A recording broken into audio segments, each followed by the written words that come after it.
welcome to our informal review of Miss Peregrine's Home for Peculiar Children. The basic plot.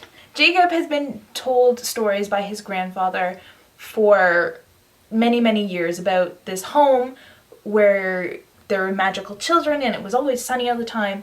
And then his grandfather, who's been getting older, gets violently murdered. And Jacob is like distraught because he sees like a monster murdering his grandfather. That was the creepiest scene in the book. Okay. And so he's trying to deal with it, so he eventually goes to where his grandfather kind of secretly tells him this home was. And it's where his grandfather grew up in World War II. And then he finds out that these people are actually still alive and they're still children and they're still like remember his grandfather. And he finds out that he's actually one of them.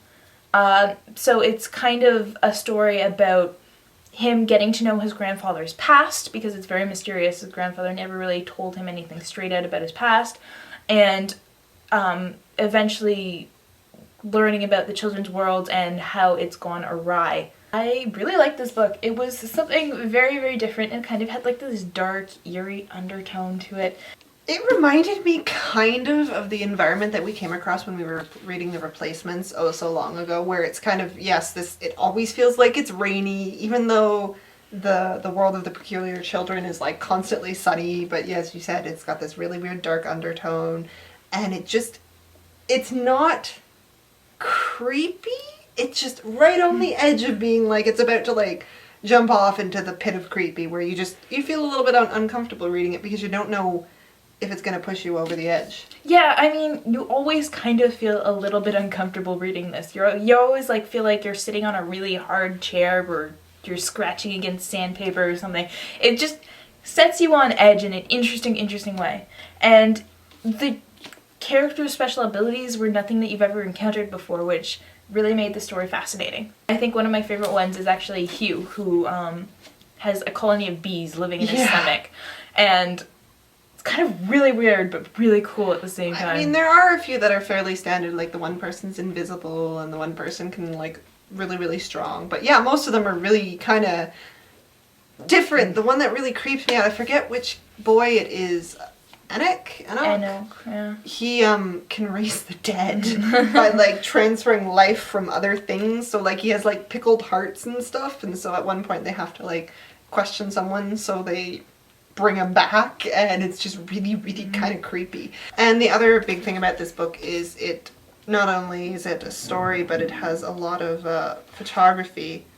So like old photos, and they're supposed to be of the children. I was doing a little bit of research on this and how basically the author likes to collect old photos, and so when he was writing this book he went around to other old photo collectors and picked up photos from them to use and wrote the story kind of around them to explain these photographs.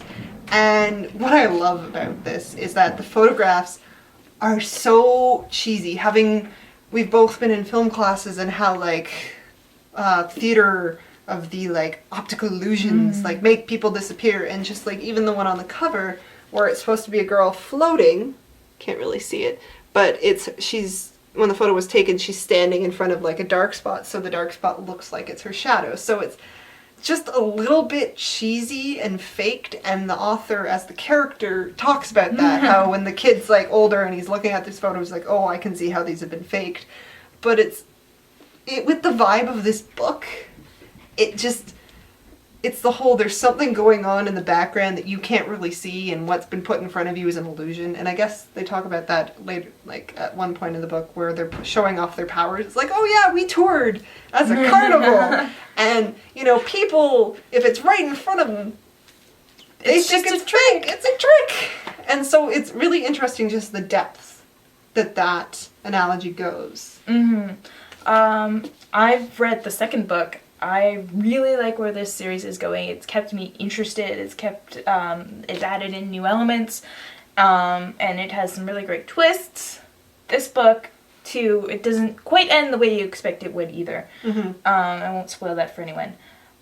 We found out, just today actually, that there is going to be a movie about this book, directed by Tim Burton. So you can see where this is going, and I bet you $10 that Helen Bonham Carter is gonna be Miss Peregrine, because honestly, that's just how it works.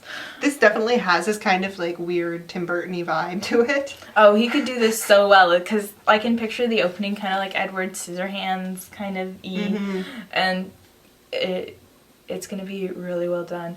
Also, I found it today too, the book trailer for this is actually excellent, and it makes you really want to read the book. We can post a link to the book trailer in the description. Yeah. So, so we really like this book. Really, really like this book. And we recommend you go and read it because it's one of those ones that you don't come across too often. So. And I know this is completely superficial, but I love just how solid it is because it's printed on like photo paper. So it's like a good thick book, yeah. Alright. So we will be doing a review of the next one called Hollow City soon. And in the meantime, go check out this book. Alright, see you later, guys.